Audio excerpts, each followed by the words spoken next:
Hey you guys, it's your girl Lady and welcome back to my channel. I know it's been a while since I've been up here.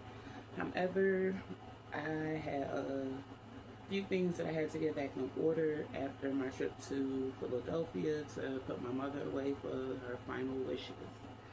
I was trying to record my journey because number one, this was very different for me because me and my mother wasn't close. Um, Maternal instinct wise, we weren't close. And, I kind of knew this was coming, but didn't expect it to come so soon. So, being raised as an only child, and unfortunately, my mother and I was the only two who kept in contact around the time that she was declining. I pretty much had to do everything on my own. And that was okay because, I agreed to that and I knew what it was. So, I was trying to video along the way the travels and all the things that I had to go through while I was there and getting there. However, for some reason I kept getting disturbed, I kept getting distracted, and I just could not get a full video out whatsoever. But as promised, like I said in my last video, I was going to upload a video and try to give you guys a quick backstory on, well, a quick run through of how everything turned out. Some names may be changed in this video, and that's just simply because I did not get permission to use their name, and those who aren't named aren't really important, so it don't matter. But okay, so where do I start? Okay, my mother. Okay, June 19th. Sorry if I'm not looking at it, if I don't look at the camera often, but I am working on a project right now, so I will be looking down while I'm eating. I'm making a phone case carrier. And this is my start. Of course, it's pink, of course. But anyway, so starting off was June the 19th. June the 19th, I was here home and I was working on my wife's feet doing a pedicure. I don't know why my flash is on, but I'm turn you off.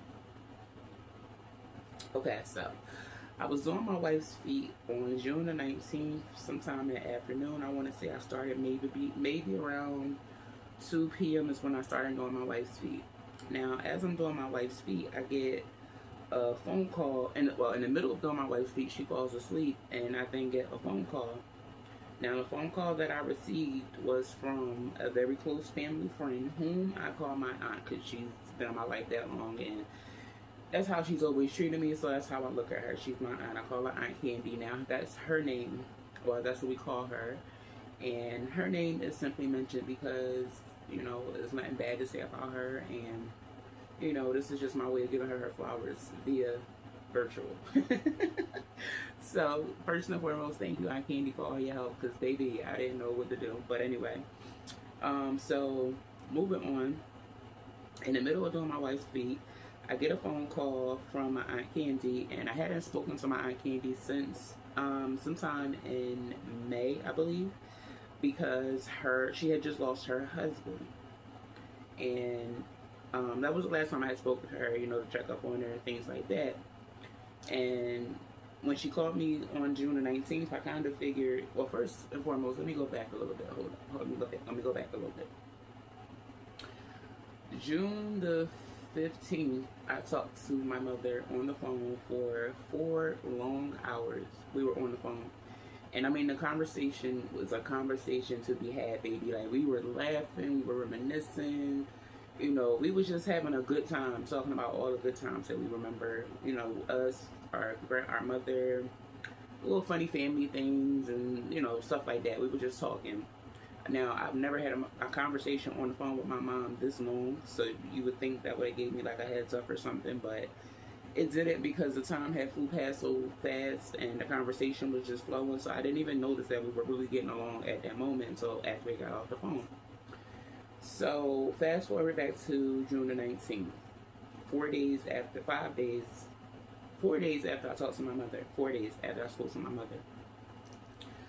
My aunt calls me. She calls me the first time. I'm in the middle of doing my wife's feet. My hands are wet, so I can't answer the phone. And I didn't have my earpiece in, so unfortunately, I had to kind of just like let the call go. But when I seen the call, I kind of felt like, maybe it was one of them phone calls, just to check up on each other, see how we was doing, because it had been a little month or about a month since I had last heard from her. So I figured it was like one of those kind of phone calls. So I'm like, well, let me finish doing my wife's feet because she was asleep. And I didn't want her to wake up and have, in the midst of everything and not get it done. So I was like, I'll give her a call. I'll give her a call back when I get finished, or at least halfway through, because I was on the wet part of my wife's feet. If you get your feet done, you know what I'm talking about. So she gives maybe about 2 minutes later. She then calls me right back, and she goes. I send her, or it went to voicemail. I didn't send her. The phone went to voicemail. Again, I couldn't answer the phone because my hands were wet. But I will say, by that second phone call, because she had called me right back, I really kind of felt like I knew why she was calling me, but I just wasn't ready. I didn't have the courage to hear it just yet. I had to prepare myself, I felt like. So I continued to do my wife's feet. Um, I want to say maybe 5 or 10 minutes went past again, and I got another phone call from my aunt, and that was the third phone call. Now, this being the third phone call, my stomach is telling me this is definitely that phone call for us. So I knew for a fact what she was going to say whenever I decided to answer the phone. So I finished doing the wet part of my wife's feet by this time, because now I have a voicemail. Now she's left me a voicemail, but of course you don't leave no kind of information like that on a voicemail. So on the voicemail, she's just like, "Lady, it's Aunt Candy. I need you to give me a call. It's really important." But the tone of her voice, you could tell it was something serious or whatever. So I finished drying up my wife's sleep. She's still sleeping. I then proceeded to go outside to smoke me a cigarette because I just knew that this was going to be the bad news that I was not waiting to hear. So I was trying to be as prepared as I could, and that was on her third phone call. So I finished up my wife's feet, the wet part anyway, and I then go outside and I call my aunt back. Well, as before I could call my aunt back, she calls me back again for a fourth time, and I answered the phone. So I answer the phone. I'm like, "Hey, Aunt Candy, how you doing?" So she's like, "Hey, lady, listen, I got some bad news." So again, like at that moment, it was just like I don't even know what I felt at that moment. Honestly, I was like so numb because I knew what the phone call was going to be. I didn't know how to prepare for it, I guess. So she's letting me know that they found my mother. Well, she called, let me know that was some bad news or whatever, and she was like, "It's your mom. They found her this afternoon. They found her in her apartment, deceased." So when she told me that, I really didn't have too many questions or what have you, because I knew she wasn't like there when she passed. So the questions that I had, I knew she couldn't really answer for me. But it kind of like happened so fast, because at the same time that I was talking to her, I was getting phone calls from an unknown number. Now, the unknown number called me maybe 2 or 3 times, but because I didn't know who it was, and I'm just finding out that I lost my mother, it really wasn't important for me to answer the phone, because I don't answer anybody's phone calls that's not programmed in my phone, that's not saved in my phone. I don't really answer because it's usually scam calls and all that nonsense, and I don't have patience for it. If it's not business, it ain't for me. So, I get a couple of phone calls from this unknown number or what have you, but in the midst of me getting off the phone, the unknown number stopped calling, and then I get messenger video calls from, or some kind of messenger call. I don't know. I'm not really big on messenger, but I get some kind of messenger call or alert or whatever from my brother, my middle brother, who we're gonna call sibling number 5. So I get a phone call. I get a few phone calls from him, but in the midst of that, I'm trying to. My emotions are starting to kick in now, and I'm still outside my house. I'm smoking my cigarette. I'm crying a little bit. So I then proceed to call and wake up my wife. So I open my door, wake up my wife, and ask her to come outside. She come outside. I then proceed to tell her the phone call that I just received from my Aunt Candy about my mom passing. yada yada yada. So my wife is like, I know you're lying. I know you're lying because again, I had just spoke to my mom for 4 hours, 4 days prior to. So my wife is like, okay, give me your phone. Let me call Aunt Candy back because she believed me, but she didn't believe me. She needed to hear it from somebody else because I guess I might have been like too calm when I said it or what have you. Maybe I'm not sure, but she calls my Aunt Candy back and she's like, hey, this is Lady's wife. She just told me XYZ. Is this really true? My aunt like, yeah, I'm so sorry. Yada yada yada. So now that I'm able to speak a little bit, my aunt is willing and able to tell me a little bit more information. So she proceeds to tell me that she wasn't the one to call 911 or anything like that, but whatever happened, and she got informed through someone else that my mother had passed. Now my aunt works for she works for the residence where my mother lives at, in the apartment complex that she lives in, where I also used to live, born and raised. So everybody, most people around there knew me. So she pretty much let me know that, the girl that found her was supposed to be like her home health care aide, and, she wanted access to my mom's apartment after everything was, after they removed my mom's body out of the apartment. So my aunt was talking out loud to someone else, and she was like, well, my aunt is telling us to, I want to say one of her coworkers maybe. She's like, hey, yeah, I'm gonna call. She's like, well, let me call Lady and let her know so she can get down here. So with her saying that out loud, the young lady that was supposed to be my mother's caregiver overheard her say my name. So she comes over to my aunt and she's like, hey, Lady. So my aunt like, yeah. So the girl's like, I'm her mom's caregiver, and I'm the one that found her. Is it possible you can give me Lady's number? So my aunt, following my wishes, because I tell everybody that has my number, if I give you my number and I do not tell you to give it to someone else, please do not pass out my number. And my aunt did just as I asked her to. So when the young lady asked for my number, my aunt kindly said, I do have her number and I can get in touch with her, but I can't give you her number. You can give me yours and I'll pass it off to her. So I guess the girl was okay with that. So she gave my aunt her number and her name, and she was like, yeah, it was a whole bunch of people that pulled up to your mother's apartment. They was jumping out of cars. This one was saying they was related to her this way, that way, the other. Now my aunt only knows me. My mother has 7 children, but my neighborhood only knows me as her child, no other child, because none of the rest of them were raised down there. Some were born and he stayed for a few years, but nobody knew them enough to feel the need to inform them or even keep them relevant. It's so sad. No shade whatsoever. But moving on, she's like, okay, I'm gonna have them board up her apartment. We already changed the locks, and we're gonna have them board up her apartment so that can't nobody go in there. Now, in the neighborhood that I previously lived in and my mother was living in at the time, when people get evicted or they pass and there ain't nobody home, they will go in your house and rob you blind and things in that manner. So, out of respect for me, my aunt asked the management office to board up my mother's apartment until I got there, and that no one could have access until I got there. No one could have access till I got there. My aunt told them this. I didn't have any notion, any indication of this conversation, but this is what my aunt told them. So, just for more information wise, when I spoke to my aunt, this was about 3 o'clock in the afternoon when I first spoke to her. By the time her and I was on the phone with my wife, it was now probably going on 4 o'clock or maybe a little after 4 o'clock. Now, the phone calls from the messenger thing, they kept coming through, but at the time I wound up just putting my phone on Do Not Disturb because I was trying to get the information that I needed to get.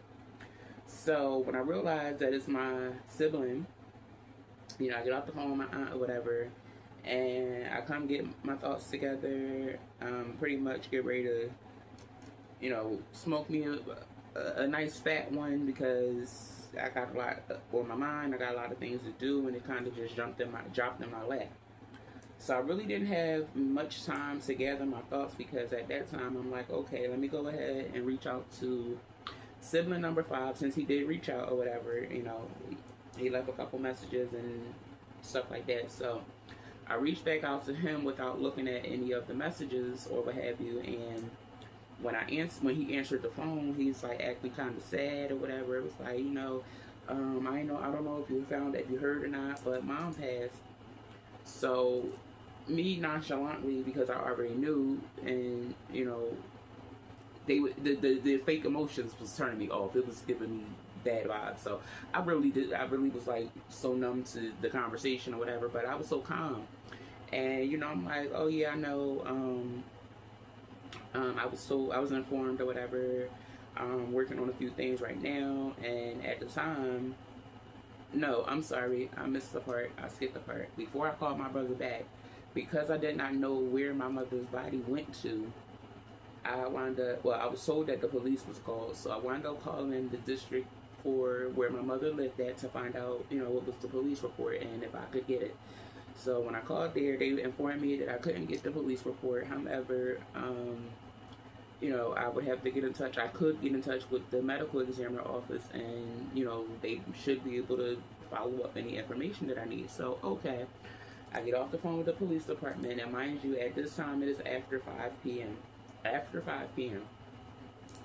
I get off the phone with the police department, and I then proceed to call the medical examiner's office. When I spoke to the medical examiner's office, the young lady I spoke to, she was really nice and patient and relatable, professional. And, I really respect her for all the information that she was willing to give me, even, as far as going as personal to the fact that, treat me like I was a relative as opposed to just some person, calling about their parent. And, I really respected her for that because this was my first time going through this part anyway, because I did lose my mother, the woman I called my mother. I did lose her in 2018. However, with the family that I have and the drama that was going on, I was not allowed to be as involved with the service arrangements. So this was all new to me. And through talking to the young lady, she was able to pull my mother's information up and clear up a lot of information that they didn't have as far as like her birthday and stuff like that, social security number and all that stuff, which thankfully I had. So I'm on the phone, I'm talking to her, my phone is on Do Not Disturb, and I'm on the phone with the lady probably about a good 45 minutes, give or take 5. I want to say it might have been longer than that, but time was just going. So when I got off the phone with her, after she was able to give me the information that she was able to give me, which I was still kind of concerned about because they were able to pull my mother's information in the computer, but her body wasn't there yet, or at least they couldn't. They said her body hadn't gotten there yet. But the young lady did explain to me that the coroner's office, like, they have some kind of bell or something that is rung when they're dropping off bodies, and their bell had went off 2 times, at least twice, so it was very possible that my mother was there, just not, I guess, tagged and bagged or something like that. I don't know how they do it, but whatever that is. So after I get off the phone with her, I'm contemplating in my head a little bit. I'm a little iffy because it's like, how do you? I mean, I know she's dead, but like, how do you just leave people in like little elevators or wherever, wherever she was? It was starting to get a little personal at that point. But I didn't allow it to eat at my brain or whatever. So I took that time to go ahead and reach out to sibling number 5. I reach out to sibling number 5. He answers the phone. He's acting like he's so upset, and then immediately when he found out that I already knew, his emotions immediately changed. Like he was never sad. So it was just like the way the conversation came to me. It was just like, I can't really go word for word because it was so petty, y'all. It was so petty. But it was something to do with my mother and her brother. They had fallen out a couple years ago, and they stopped talking, and they haven't been talking. My own, that don't even sound right. My mother's brother, he was at one point the beneficiary of my mother's insurance policy, and I'm assuming he thought that he still was, I guess. However, my brother on the phone and he's like, you know, what we gonna do about mom, this, that, and the other, yada, yada, yada. Do she have a policy? You know, trying to find out, I guess, the basic information you would want to find out for a loved one if they passed. So, because my mother and I were the only two that were talking at the moment, at the time, and because we were in a good place and I was her beneficiary, because she changed it from her brother to my name after they had their falling out, she told me in a nutshell that she didn't want a funeral, she didn't want a service, she just wanted this to be cremated because she had did so many things for our family and she don't feel like they appreciated her and a whole bunch of other things that is none of y'all business, so I'm gonna just leave that there. However, my mother made it very clear that she wanted to be cremated and she did not want a service. So yes, I could have tried to talk her out of that. You know, I could have gave her feedback and all of those things as a child, you know, talking to your parent about these final wishes. However, I was just in agreement with her because I really didn't want to have to deal with her family. Like, I haven't dealt with them. I haven't dealt with any of them since 2018 when we lost our mother. So when they turned their back on me, then I turned my back on them and I never looked back. So for my mother to pass when she did and the way she wanted to be, the way she wanted to go out, it was like, you know, I was down for it because I didn't have to deal with nobody. So my mother just pretty much she tried to keep me abreast to, you know, what was going on without saying directly what was going on. Now, if you guys do watch my channel, it was a video that I posted where my mother pretty much invited herself to come stay with me for like 2 months or whatever, and I was about to lose my mind because that's never happened before, and I didn't know how to like nicely tell her that that wasn't going to happen now. However, she did wind up asking a month later, could she come stay with us for a couple weeks, and I was a little hesitant then, but after some negotiating with my family, being my wife and my kid, we all agreed that it would be okay, and we were supposed to go pick her up June the 21st of this year to bring her to come stay with us for a couple weeks and possibly find her somewhere to live out here so she could be closer to us, because she was very lonely and didn't have any family, and didn't trust the friends that she had anymore because they were just using her. So June, wait, am I going past anything? Let me go back. Okay, so speaking to my brother, I explained to him, you know, mom didn't want all of that. She just wanted a simple cremation, and she wanted her kids to have some of her ashes, whether it's a bracelet, a keychain, a necklace, or whatever. So my brother starts snapping, and he's like, oh no, we could do more for her. You know, you just acting like that because of something that her and her brother going through. And I'm sitting there like, I'm still like calm because I'm like, where's all this coming from? Like, do you even know what's going on? Like, you coming at me about somebody else's drama that I am not concerned about. I don't know what happened with them. I don't care what happened with them. That is none of my business. My mother has told me time and time again what happened to them, and I don't pay her any attention because I don't care about him. So, you know, it was nothing. I don't feel like I was doing anything trying to be, you know, spiteful or anything like that, because what was I getting out of it? Nothing. So my brother then proceeds to tell me, oh well, y'all ain't gotta worry about me. I ain't got no money for this, that, and the other. You know, it is what it is. If that's what you're going to do, just go ahead and do that, whatever. And he proceeds to start arguing. He raises his voice. He's starting to cuss, holler, this, that, and the third. So now I'm starting to raise my voice. My wife then sees me getting upset, which causes her to raise her voice. Now she's trying to mediate. My wife is trying to mediate the argument between my brother. Well, I ain't even going to say between my brother and I, because he was arguing with himself for real. So she's trying to mediate him arguing with himself about somebody else's situation that he knew nothing about. And in the midst of that, trying to calm him down, I'm now trying to calm my wife and my brother down, because now they're hollering at each other.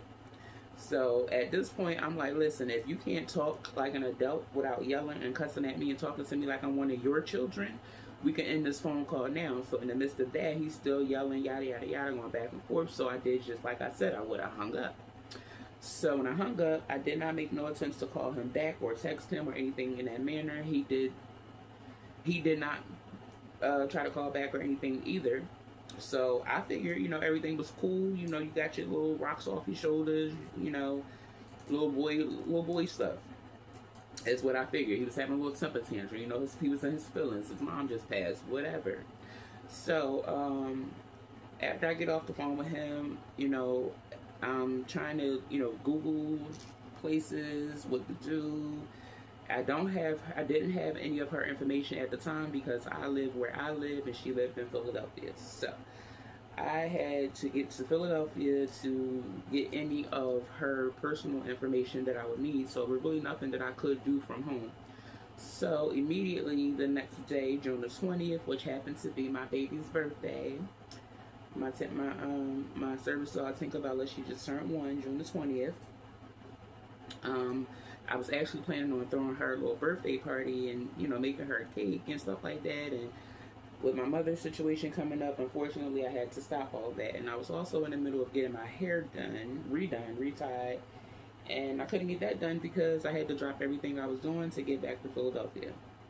So that evening, my wife and I were talking, we're getting our clothes and stuff situated and packed, getting the car situated, cleaned out, packed, getting ready to get packed, and, taking out garbage and, all the last minute things you would usually do for your home when you're going to be gone for at least 5 days to a week.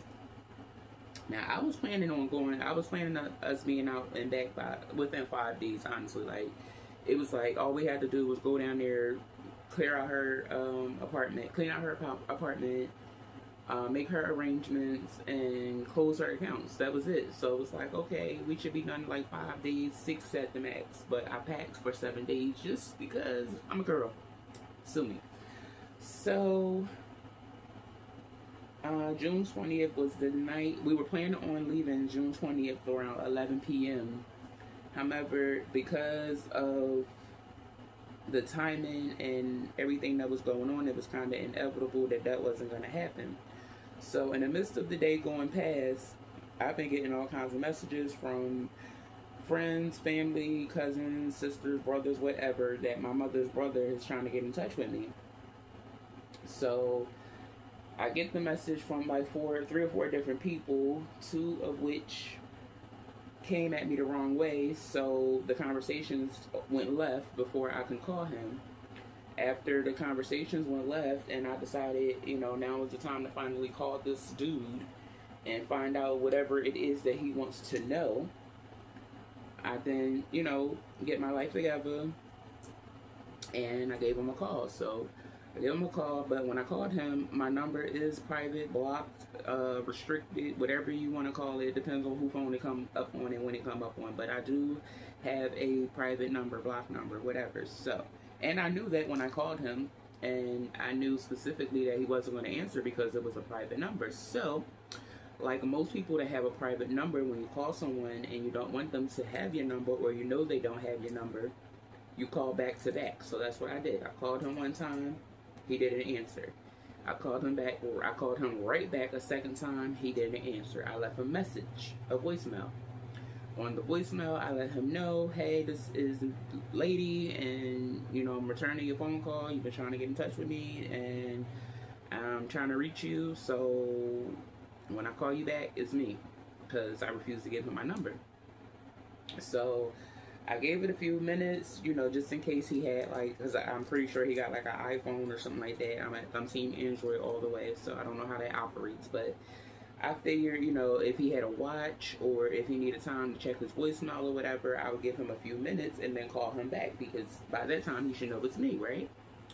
So I call back, I give him a few minutes and I call back and he answers the phone.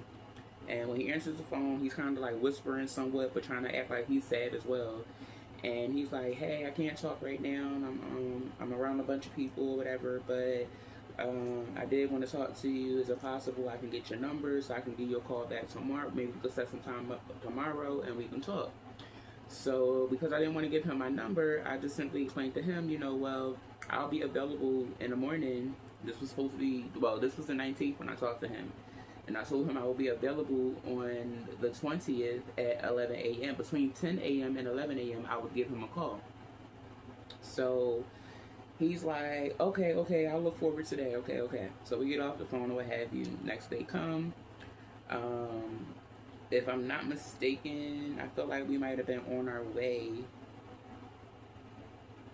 I don't know. I can't remember if we had left and was on our way to Philadelphia when he called back, or I don't think, no, I didn't leave that. I was still home. So he called me back, or he called back. We were out the house, but we weren't home. I mean, we weren't on our way to Philadelphia, but we weren't in the house. So he gives me a call, whatever. I mean, I give him a call at 11 o'clock, like I said I would.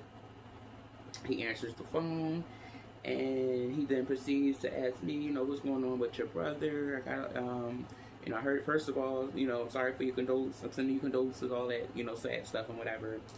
And he's like, hey, I don't know what's going on, but I spoke to your brother. He's saying that, that you're making all of these decisions on your own, and something about they wanted to have a service or they wanted to have a funeral or something like that. So I just simply explained to him, not nasty, not hollering or screaming or anything like that, because we don't get along. But being the adult, I just simply explained to him, the same thing I was trying to explain to my brother, but he didn't want to listen. He wanted to chastise.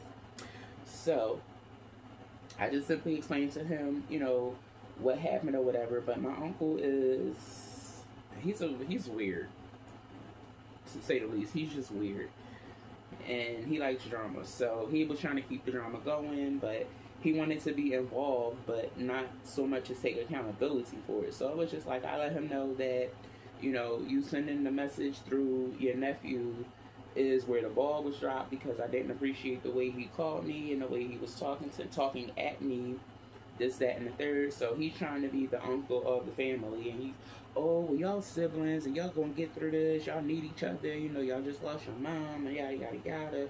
So I'm like, yeah, okay, I'll give him a try, but you need to let him know if he want to talk, he need to come at me as an adult and talk, because if not, I'm not for it. So my mother's brother's like, okay, I could definitely do that. So now here comes the messy part. Now he's talking about some, oh, well, if you need me to be on the phone, to mediate or anything, I can do that. Dude, I am 40 years old, and those siblings are pushing 40. You pushing death. Back up. Back up. God don't play about me. Back up. So after I declined needing his assistance on the phone, he then proceeds to tell me that, he knows that my mother, or he don't know, but he understands that my mother said that she wanted what she wanted, but, that was just her being selfish, and because she didn't have the money, she didn't want to put the stress on the family, is why she said all of these things. However, me and my mother had a completely different conversation, and it didn't involve nobody but her and I. So I did not entertain. I let him talk and let him say what he had to say. And unfortunately, it got a little petty to the point where I had to bring up the fact that, the way they did my grandmother, whom I call my mother, our mother, it wasn't going to happen to my mother. So he's trying to explain to me that, a service should be had, yada yada yada. We should have a family vote, or the siblings should vote, or something like that. So whatever the case was, we get off the phone, and at this point I'm just waiting to hear from sibling number 5. So the rest of the day goes by, the rest of the day goes by. We're packing, I do my hair, as y'all seen in one of the videos, do a couple of Bantu knots in my hair. We packed up our bags, we did everything we needed to do, packed up the car. So we were supposed to leave at 11 o'clock that evening, but by the time we were done doing everything, we all needed some sleep before getting on the road. Now, I planned on doing some driving because, I was trying to get there as soon as possible, and I didn't want my wife to do all the driving. However, she took the wheel, and she did all the driving the entire time that we was going, and I was so very thankful for that. So we get on the road, and as we on the road, we go to bed, caught a couple Z's before we got on the road. We wound up leaving out at about 5 o'clock the following morning. Father's Day morning is when we left, 5 o'clock. Well, we pulled out probably about 5:15 is when we pulled out, and we got on the road. I was able to get some more sleep before we took our first stop. We stopped in, I want to say maybe North Carolina or South Carolina. I can't really remember which one, but that was our first stop. And at that time, you know, I was trying to keep a level head, be open minded, but I was still, my anxiety was just starting to really kick in because I really hate going back to Philadelphia. Like, it just brings me so many bad memories, and the anxiety gets real the closer I get to the States. So I was just trying to pretty much keep myself level headed, and you know, my emotions weren't getting to me yet. So I was still cool in that department, but it was just like I just knew so much drama was gonna come, and I really was not beat for it because I have been in a very peaceful place in my body, mind, and soul for quite a couple years now, and I refuse to let anybody take that from me. So that was where the anxiety was kicking in. It was just like having to keep reminding myself, you know, where I came from, how far I've come, and also not forgetting where I came from at the same time, because you never know what you gotta do. You never know what you gotta do. So we get back on the road. Everything is cool. We get into PA about probably about, I want to say like 8:15 in the evening when we got there. But everything was closed. It was kind of late, and I was supposed to be going to my aunt's house when I got there, but it was too late. Not too late, but I didn't want to go to her house that time of night because I knew she had stuff to do, and she has a family and stuff like that, so I didn't want to just come. So I was also planning on staying in my mother's apartment while we were there, finishing up everything. However, once we got to Philadelphia, and I called my aunt to let her know that we were in town but not there yet, and that I wanted to know, you know, how long would it be before I could gain access to my mother's apartment, because we were going to stay there for the time that we were there. So my aunt then proceeded to let me know, this is the same aunt that called me to let me know my mother had passed, Aunt Candy. So my Aunt Candy then lets me know that they wouldn't be able to let us stay there because I was not on my mother's lease. So with that being a hard curveball, it was like a pump the brakes. Okay, now what do I do type thing. However, my family and I were homeless for a year, and we lived in our van. So it really wasn't. It really didn't like stress me out because it was like we done it before, so we could do it again, and that's what we did. We slept in our car. So not there, but we had, it's a spot that we stayed in quite a bit of times and comfortably with no problem. So that was where we were staying at. But nobody knew except for my aunt nobody knew my moves except for my aunt. And that's just simply because I have targets on my back for no reason whatsoever, I feel like. And nobody these days has the heart to be grown and say how they feel. So you know, I gotta keep my head on the swivel, and I'm okay with that because it's life. But so nobody knew what my moves were or whatever. So once I got there, we went and got something to eat, something from a familiar place that we do not have access to where we live at, and I was so very thankful because child, I was starving. But we get down there, we get our food, and we go ahead and head over to the area where we were going to stay. So when we get to where we were going to go stay at, I got out the car, I went to the restroom, and when I came out the restroom, my son was out, probably, I think he was out like walking his dog or something like that. And I was in the car, I got back in the car, my wife then goes into the bathroom. My wife goes to the bathroom when I came back out, but when she came out the bathroom, her and I had like a small conversation, and she wound up going back into the building. So I'm figuring she's using the bathroom, or at best talking to somebody, because she know everybody and she loves to talk. So I was like, okay, maybe she's talking to somebody, whatever. So I wasn't paying no attention, but I'm in the car, and I'm in the car with my Tinkerbella. And at the time, I don't know what made me put it on, but it's a song that I listened to. One of the songs that I listened to, and I pretty much listen to it daily as an affirmation, just to remind myself of who I am, where I came from, and where I'm going, pretty much. And it's a really great song. I don't remember the name of it right now, but I think it's like "I Don't Play About Me" or something like that, or "You Can't Touch Me," something, whatever. But anyway, I'm in the car and I'm playing the song. And when I first started playing the song, the volume was probably at like a 18 or something like that. and I'm playing the song, and I mean, I was feeling this song, y'all. Like, I felt like I was doing praise and worship when I was singing this song. It just felt different this night. So I'm singing the song goes off. I replay the song, I turn the song up. I replayed the song like 3-4 times. And every time I play it, I turn it up, I turn it up, I turn it up. And I'm feeling this song, I'm feeling this spirit.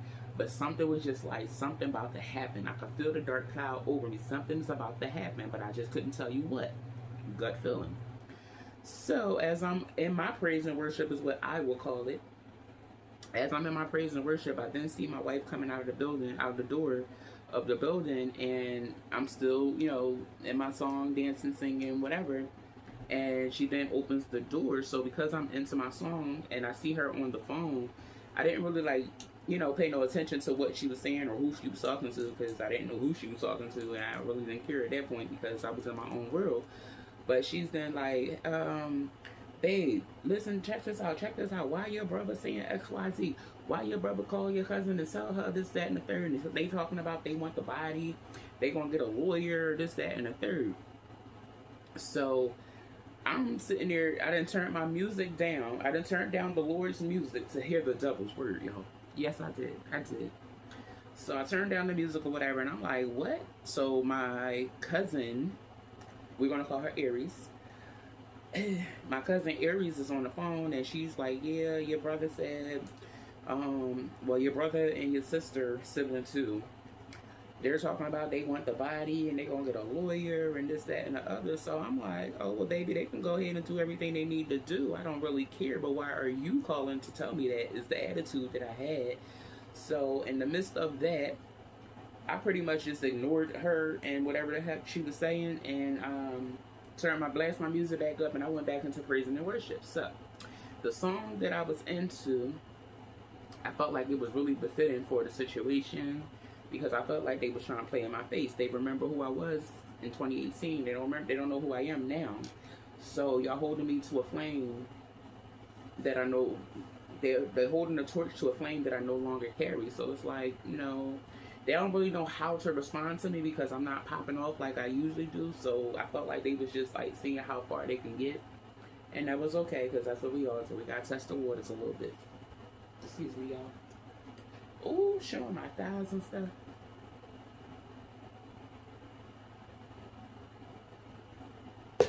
And yes, I do drink Dunkin' Donuts coffee. Miss me with the Starbucks, please. I am a Dunkin' Donuts fan forever.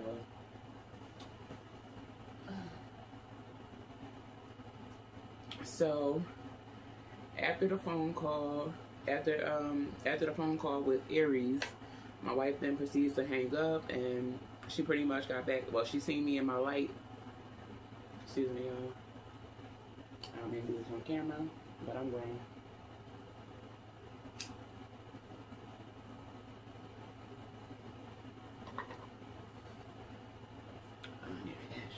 Excuse me, y'all.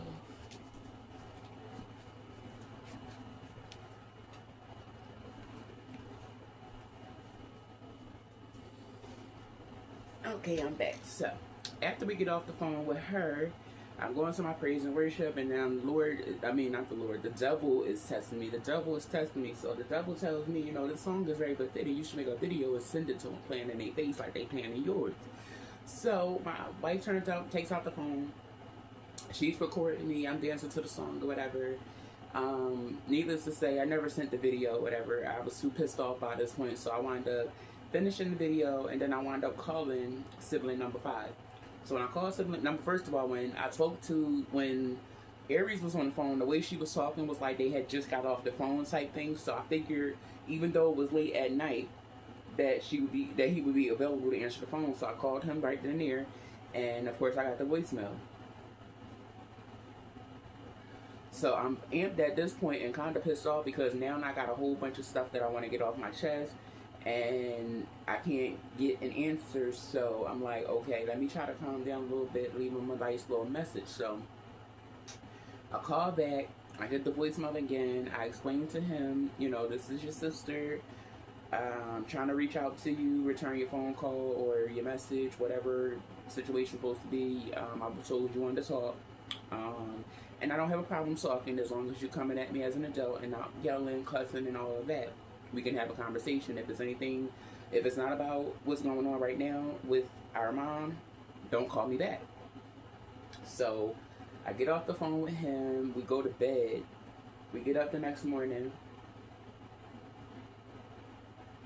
And we're getting dressed to go to my mother's apartment for the very first time. So we get dressed.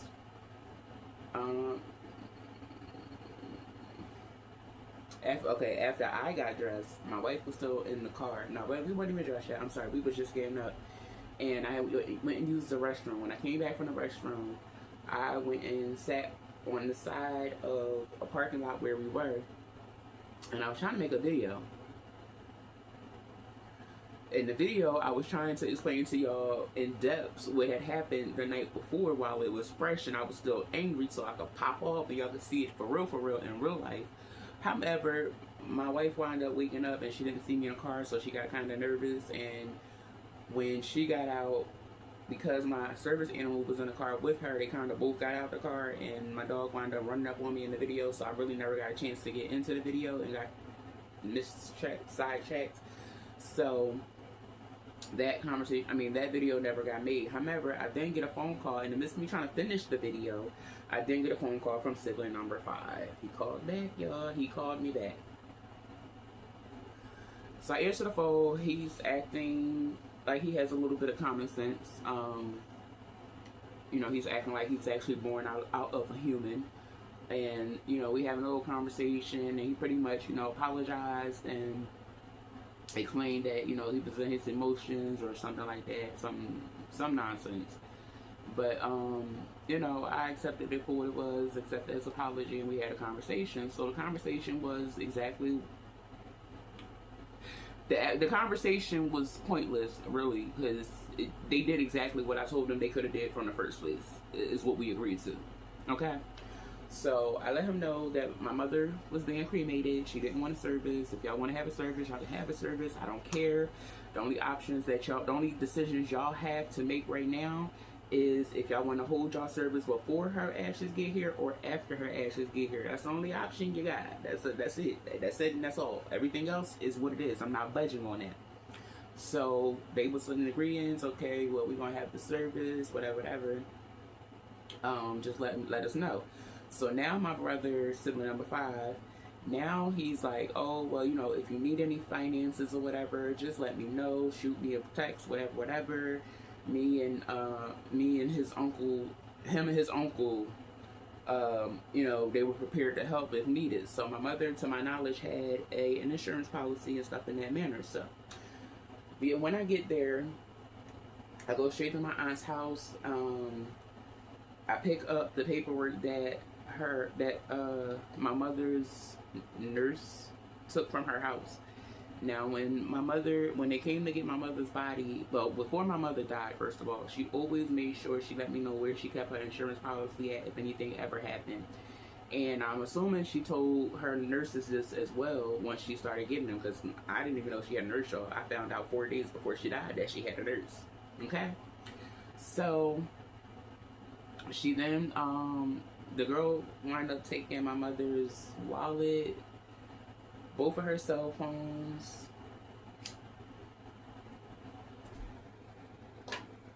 It was her wallet, both her cell phones, her insurance policy, some other kind of paperwork that I don't know nothing about, and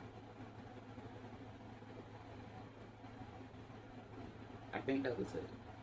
Phones, wallet, insurance policies, some other paper. Okay, I feel like that was all she had or whatever. That was what she took from the house. So I had her give that stuff to my aunt simply because I didn't know who she was or, what all she had as far as what was in the wallet and stuff like that. So I asked her to drop it off to my aunt's house before I got there. And that she did just that. So when I got there, my aunt gave me an envelope that she had the girl put everything in. Now, I do know my aunt, and she's not a thief. She's not a liar. Those two things is two things she would never be. And she's one of the most trustworthy people I've ever met in my life. So do I think she would ever purposefully do anything like that to like steal from my mother or anything like that? No, absolutely not. I would never feel that way. So I get down there, I get the paperwork. I'm going through the little bit of paperwork that I got. We get access to my mother's apartment. When we get into my mother's apartment, it was like, well, my mother always kept a dark apartment for whatever reason. Well, I know why, but she always kept her apartment dark. She was always clean. She had her place decorated and all that stuff. You know, she loved her apartment. This was her first time having her own home alone. So, you know, she had it pretty decked out, and she kept it really, really clean most of the time. Every time that I saw her, it was absolutely clean, minus one closet. Now, when we get there, the house looked like it definitely looked like it was lived in. It didn't really look like, you know, anything bad happened, no fights or anything like that. However, you know, we did a quick little walkthrough around the apartment just to take a photo, make a photo of the state of the apartment when we got there, so that we weren't blamed for any damages or anything that could have been there that we didn't know of at the time. So did a quick little walkthrough with the video, with the camera, and I started going through her paperwork. So when I go through her insurance policy, I then called the insurance company to see, you know, if the policy was good, what it was worth, whatever. So come to find out, when I called them, she did have a policy, but the policy had lapsed in like March of this year, I want to say, because due to payment. So I do know my mother made it very, very clear. Every time I talk to her, and anybody that know her, they know she pay her bills, she pay her life insurance. If she don't do nothing else, she pay those two things before she do anything, and her cell phone, because she gotta have a phone. She do those three, hands down, with no problem. That's never been an issue, because she never wanted to be on the street. So I know for a fact that she kept up with those bills. However, she ain't got no insurance now, because somebody wasn't making the payments. Usually my mother made her payments. I didn't know she had a nurse, and I didn't know that she was close enough to her nurse to trust them to do these kind of transactions. However, she did, and I'm pretty sure they were the ones taking her payments and not putting them on her bills and stuff, because everything was backed up. All her bills were backed up, and there was no reason for her bills to be backed up to the price that they were, because she had a large lump sum of money not too long before that, so all of her bills should have been paid up with no problem. But you know, when you're letting people in your house and you get drunk and intoxicated and you cussing people out, you owe people money, things happen, and the rest is history. So needless to say, long story short, they robbed my mother pretty much financially. Now, in her wallet and stuff, she had like $20, some earrings, a bracelet, and her ID. There was no social security card, there was no birth certificate. Now, the day we got there, we were supposed to be gathering just paperwork so we can go through everything and find all the stuff that we needed. However, after gathering all of her paperwork,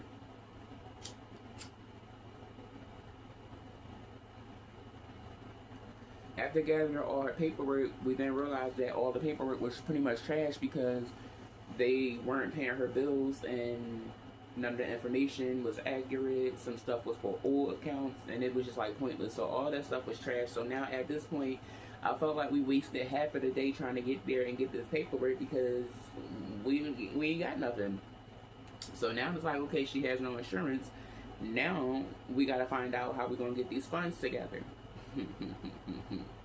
Yeah, how we gonna get the funds together, the siblings. So after we finished the paperwork or whatever, we then start cleaning out some of the trash most of the trash that's in our house. And y'all, when I tell y'all, I've never seen my mother's house look like this. I would have never, if I hadn't have been there to see the state of the house, I wouldn't have believed nobody telling me my mom was living like this, yo. I swear, like, it was horrible in the worst way. I was gonna record it and let you guys see, but it was a lot of stuff that I don't feel like need to be seen on the website, YouTube, whatever. Even though I know everything is everywhere, but I personally did not want to put my mother out there like that. So I did not record that part, but it was a lot of rodent feces, urine, drug paraphernalia, a whole bunch of stuff to make you feel uncomfortable. Not to add, in her room was where they found her body, and when I walked in her room, I could tell exactly where they found her at because her head scarf that she wraps around her head was laying on the floor, and I could tell that that was where she was laying at when they took her body. So that was a little heartbreaking for me because it was like the I guess it was like the reality for me, like that she wasn't there anymore, and I guess the way she went out. So it was like a little touching for me or whatever. But we wound up getting out most of the trash or whatever. We didn't leave. After I left, I got in touch with sibling number 5. I called sibling number 5, and I'm like, hey, bro, yeah, so I got the paperwork, and come to find out, mom don't have any insurance, and right now she ain't got no income either. Whatever check she was supposed to be getting or whatever, they had her account on hold because of her death, so it was no funds to get her put away, even for a simple cremation. So he then proceeds to tell me, "Oh, okay, well, let me get in touch with his." He was going to get in touch with. He said he was going to get in touch with his uncle and see what they could come up with, and he would get back to me. So I'm like, "Okay, sure, no problem." Did I think he was going to really call back? No, I didn't. So I let the time go on. That time going on, I'm trying to make phone calls, and my son trying to think of ideas on how we can make a quick couple dollars, because again, at this time we are sleeping in our car. Gas is damn near $5 a gallon. We running the gas because she happened to die in the hottest time of the year or day, decade, whatever. It was like 114 damn degrees, so no air conditioner was not an option, even at night. And again, all of the money that we were spending was money that we were taking away from our households to take care of our house for the month of July, and that was pretty much just that. There was no money, so it's like, okay, so now we just like trying to get everything situated. We trying to figure out what we're gonna do with her furniture and stuff like that. Thought about selling it and all of those things, but it was like, who really had the time to do it? And I really didn't want a whole bunch of different strangers coming to and from this area, and it was too many things to name right now. So days going past. I still haven't heard from sibling 5 and his uncle. Still ain't heard from them. By this time, I was able to get in touch with the medical examiner's office. They allowed me to come identify my mother's body because I never got a chance to see her before everything happened. The last time I saw my mother in person was in October of last year. They were telling me at the time when I was making my phone calls before I got there and on my way there, they did let me know that it was most likely, it wasn't going to be very likely that I would get a chance to see her. However, the Lord worked in my favor, and they were able to let me come in and identify her body, but it was not in person. They took a picture of her on, I guess, the slab or something like that, and they brought the picture to me. I was not allowed to take a picture of the phone or anything like that, but I was able to look at the picture, see her face, and verify that she was her. She looked very beautiful, y'all. She did. She looked very beautiful. I was really nervous and surprised, but at the same time, but she was absolutely beautiful. She looked like she was sleeping. After that, we left there and, made a couple of stops or whatever with a few people that we remembered that we liked.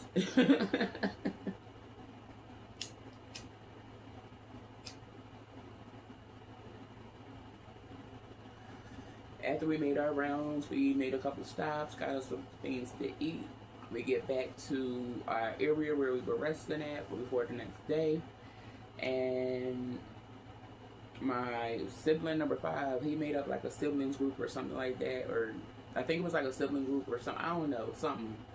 Whatever the case was, him and my cousin Aries was still communicating with each other. I don't know how, but they were still communicating with each other.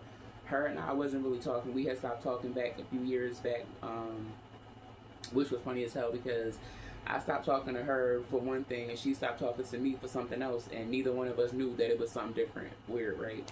Funny as fuck. But I hadn't talked to her for a few years or whatever, and I was still in my feelings, and I really wasn't ready to approach it because I felt like during that time with me, going through what I was going through with my mom, that wasn't the right time to do it. However, we wound up, she had just texted me out of the blue and was like, hey, what's the update on your mom? Yada, yada, yada. So now I'm going off because I'm like, why are you checking me about my mom? Like, you're a cousin. Like, where do you fit in this conversation? So she's like, oh, well, I was just trying to find out because your brother said one thing and I just wanted to make sure that it was really, really what he said it was. So I'm like, well, I don't know what my brother told you. So anything you need to verify what he said, you'd have to go to him. I don't know about that. I wasn't on the phone or in any kind of group message or anything. So I don't know what he told you. I can't verify what he told you. And at that point, that was just like, I was trying to like just brush it off because I'm like, girl, I ain't got time for that.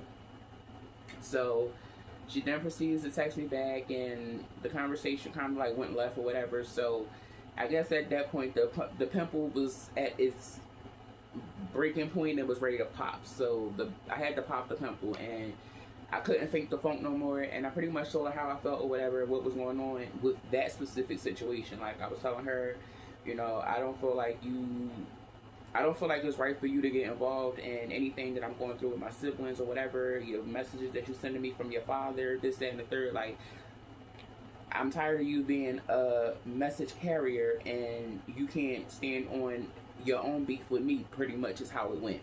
So we wound up getting into the nitty gritty of our conversation, which is how we then found out that she was mad at me for something that I didn't know about, and I was mad at her for something that she didn't know about. So we were on the phone for like 3 or 4 hours into the wee hours in the morning. I think we got off the phone at like 3 or 4 o'clock in the morning. And it might have been some tears shed. Not really sure. Not really sure. We didn't do too much arguing, her and I.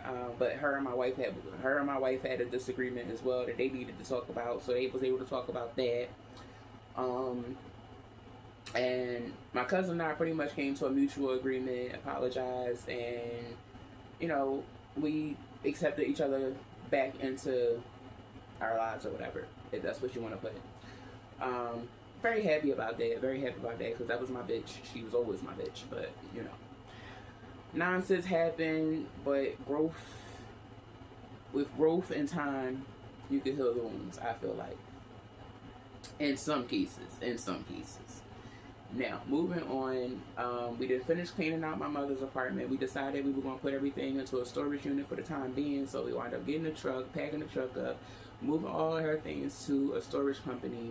After they done finagled us like 3-4 times, y'all, they was playing in my face. It was playing in my face. This is why I don't like this new world. Everything got to be done online because you can't trust nobody. They was selling stuff that they didn't have, and then they want to raise the prices, and they want to force you to pay it, and I had to go back and forth with like 3 different storage places just because they was trying to get over on people, and they want to holler Father's Day special, like that was going to, you know, like it was going to distract me. I don't have a father. I don't celebrate that day, so yeah, I'm on point. However, we finally get everything moved in. Now I'm ready to go. We have been here well past 5 days. We have been here past 7 days. I'm ready to go. I didn't have my ice cream. I didn't have my water ice. I didn't have my Chinese food. I didn't have me an official Philadelphia hoagie. I didn't have me some Wawa. I didn't have me some Philadelphia pretzel. I didn't have me some blue crabs. I didn't have everything that I needed that I can't get at home, and I was ready to go. My mom's body was still at that medical examiner's office. Now she had up until July 4th to be there before they would put her on I forgot what the list is called, but it's like a list for people who can't afford to take care of their family's final wishes, or for people who are unclaimed and stuff like that. So I was trying to get her placed somewhere before the time ran out. However, come July 2nd, I kind of knew that the money wasn't going to be there, so I pretty much just called the people and I let them know, you know, I don't have the funds right now. I don't have any help to get the funds, and the time is running out, so we're just going to have to put her on that list. And the lady was like, you know, okay, fine, no problem. We'll let you know when her ashes are ready, yada, yada, yada. So we finished there. We packed up. When we packed up from there, we left. We went back to where we were staying at for the last night. We stayed there, went to sleep. Woke up the next day. When we left the next day, we had We had one other stop to make, which was going to my mother's bank to try to find out what was going on with her account, but they couldn't really help me with that because I didn't have a death certificate. So we didn't get far there, and it was just like at that point I was just so over everything. I was past beyond my emotional level. Like I was just ready to go, and at that time it was just like anything. If anybody would have said something to me wrong at that point, I definitely would have forgot everything that I've learned, and I definitely would have backslided and probably got locked up. However, after we left the bank, we had picked up something to eat. We shot over to my cousin Aries' house so I could see her before I left. Spent a little bit of time with her. After we left her, we drove to Maryland to drop off some photos to my mother's brother because I didn't want any contact with him. I didn't want to have no reason to see his site or anything. So, because they live in the same state and not far from each other, and they still got a pretty good relationship, she agreed for me to drop the pictures off to her, and she would give them to him after he came back from his cruise, y'all. His cruise. Even though he was so worried about his sister, he was on a cruise. But anyway.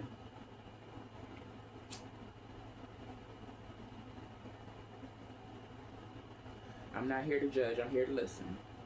So we go to Maryland. I see my aunt, see my cousins, spent some time with them. Then I went to another cousin house who was not far from them. They're all siblings. Went to her house. We chilled with her a lot longer than I thought we were. Left there. Went back to our quarters to got some sleep. And after we woke up, got on the road. Head back to our home. We got here July the 3rd, I believe is when we got home. Yeah, we got home, 8 o'clock, about 8 p.m., July 3rd. Came in, we didn't even unpack the cars, the dogs, everybody. We just came in the house and we went to bed, and that was that. Today is July, what is today? Today is July the 19th, so it's been officially 1 month since my mother's passing. I do not have her ashes as of yet. I was told that they should be ready in August. I don't really have any plans for her ashes right now. Some of her kids did say they wanted some, but I have to get clarification on what was offered to me as far as what they were going to put the ashes in before. When I talked to the person last, and I've been having trouble getting in touch with him, so I'm really not sure yet. But I will be going to go pick her up in a couple of weeks, and from there, I'm going to take out a portion for me, and I'm going to take out a portion for sibling number 3, my first brother, my favorite brother. He a little in his feelings right now, so I'm gonna hold on to his until he get better. And as far as the rest of the siblings, I'm just gonna give sibling number 5 the rest and let him go ahead and be the boss that he wanna be and do whatever he need to do. But I did my part. I am definitely gonna miss my mom. She was really funny. She was a really funny person, and she was very, very kind-hearted.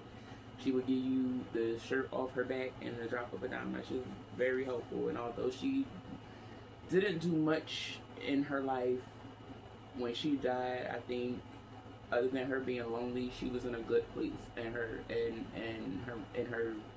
mental state. It was very unfortunate that I didn't get to really spend time with her before she left, because like I said, we were planning on bringing her to our house on the 21st of last month, but unfortunately she left a few days before that, so she never got a chance to come down and see how I live in my new lifestyle. But I'm also very thankful that I was able to forgive her long before she got, to this state. I'm very thankful for the conversations that we had together before she died.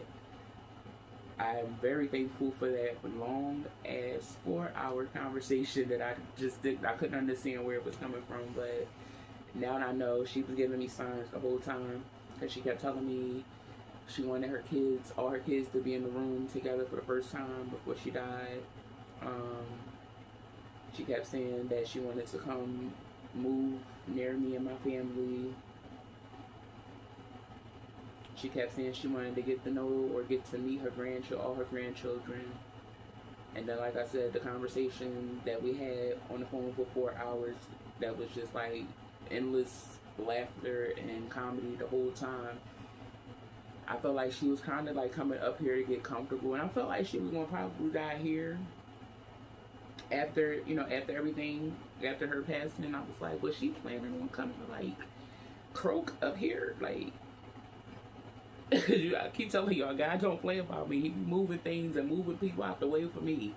He don't play.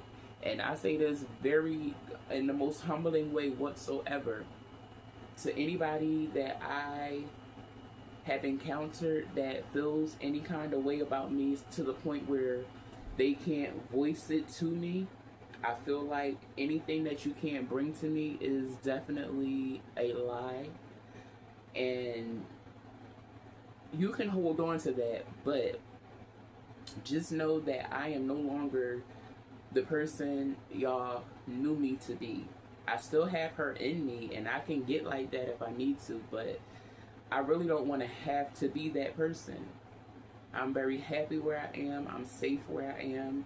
I am peaceful where I am, and I am just asking for peace and happiness in return.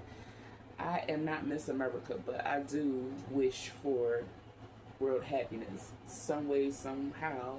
In my lifestyle, I live in a happy world, and I refuse to let negativity bring me to a place that I no longer want to be. That is not a safe place. That is not a fun place, and it's very dangerous. So I'm not saying that I will let anybody walk all over me, but what I am saying is I have learned to be more direct, and I have learned to protect my space and my peace. And it might come off disrespectful to some people, and if it does, I apologize for how it may come out, but I mean exactly what I say. God don't play about me. Anytime any person has tried to attack me after my healing, God has taken them out of my way. Be it distance, be it mentally, and unfortunately, be it death or sickness or illness. Like, everybody that I can think of that has had some kind of issue with me, they have some kind of health issues, they're going through something, they're stressed out, they're losing jobs, they're losing vehicles, they're getting killed, overdosing, and all of these different things. And it's like, I had so much anger for so many of these people, that to the point where it was like, when I seen them, it was on sight. But when I seen them, it wasn't on sight, because at that point it was like I just felt bad for them, because it's like, damn, like, life really got you. Life really got you. Meanwhile, y'all hating me, but I'm over here dancing. I'm living my best life. I'm loving life. I'm loving who I am, the body that I'm in. Can't nobody tell me nothing. I am confident, and nobody can sway me in my opinion. It is what it is. Even my shirts, my dress say it naturally. That's just me. I'm naturally unbothered. It is what it is. As long as you see me in pink, I'm good. If I ain't in pink, then you might want to question yourself. But I just wanted to make sure I dropped this video for y'all. It did go a little longer than I wanted it to be, but I'm hoping y'all can at least give me some likes, give me some feedback. Let me know if you're going through this, or if you're going through this, and if you did, how the hell did you get through it, sweetheart? Because my therapist, he was actually kind of surprised, because I had a therapy appointment a couple of days ago, and this was the first time I was able to talk to him since everything happened, and he was just like so surprised, like, oh my God, like, you're so upbeat. Like, he really didn't have anything to therapy me on this week. This week. And I know I haven't grieved my mother yet. I will admit I have been sad a few times, and I have cried a couple times, but I'm not really sure why I'm crying, because I really didn't have a maternal instinct relationship with my mom. But I do have the reality of the fact that she is the woman who gave birth to me, and she didn't have to. She made some selfish choices, but it was selfish. It felt selfish towards her children. However, I feel like it was a lot of good decisions that she made in the same term, because she knew she wasn't good to be around, and she made sure we weren't around. But I'm going to get up off of here for now, y'all. I hope y'all enjoyed the video, and I look forward to dropping some more. Not sure what's coming next, but stay tuned because your girl coming back. Deuces.